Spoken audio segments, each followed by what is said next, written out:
Hello everyone, আজকে আমি তোমাদের সাথে নাইকা হল শেয়ার করব।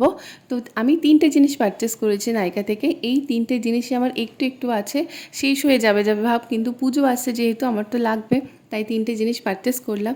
একটা হলো আইশ্যাডো। আমি না যেটাই কিনি সেটাই আগে রিভিউ দেখে তারপরে কিনি, যদি ভালো হয় তবেই কিনি। তো এই আইশ্যাডোটা দেখেছিলাম, বেশ ভালো। আর এই বাবলগুলো না খুব ভালো লাগে ফাটাতে। তো যাই হোক, আইশ্যাডোটা তো খুবই ভালো। আমি ফার্স্ট, হ্যাঁ, 35 কালার আছে, আর কালারগুলো ভীষণই ভালো, সব কটা ইউজফুল আমার মনে হয়। তো দেখতেই পাচ্ছ কত সুন্দর, আর যতটা দেখতে ভালো ততটাই ভালো। আমি হাতেও দেখিয়ে দিচ্ছি। আর হ্যাঁ, 2 নাম্বার যেটা, সেটা হলো ফেস পাউডার। আমি আগে একটা ল্যাকমির ফেস পাউডার ইউজ করতাম, তো সেটা তো বললাম শেষ হয়ে যাবে। তো আজকে যেটা অর্ডার দিয়েছি এটা হচ্ছে ফিটমির, মেবলিনের ফিটমি একটা ফেস পাউডার। এটাও খুব ভালো।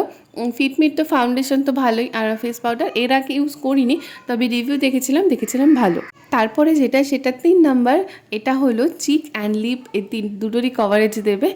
তো বেশিরভাগ আমি চিকের জন্য নিয়েছি। এটা না আমার, আমি আগে পাউডার ইউজ করতাম, মানে যে ব্লাশারের পাউডার ইউজ করতাম, এটা আমার ইউজ করা হয়নি, এটা ফার্স্ট টাইম। কিন্তু আমি রিভিউ দেখেছি, রিভিউ তো ভালোই ছিল, তো তার জন্য নিলাম। আর এই ক্রিমি টেক্সচারটা না বেশ ভালো লাগে। এরপরে আমি যেটা দেখাচ্ছি তোমাদের, আইশ্যাডোটা আমি তোমাদের চোখে দিয়ে দেখাচ্ছি, খুবই ভালো। ডেলি ওয়্যার আবার কি, মানে আমরা তো আর ব্রাইডাল মেকআপ করছি না, অত আমাদের দরকারও নেই এখন আমার ব্রাইডাল মেকআপে। তো তার জন্য আমার মনে হয় ঠিকঠাক, আর সব কিছুই পকেট ফ্রেন্ডলি, তোমরা ইউজ করে দেখতে পারো।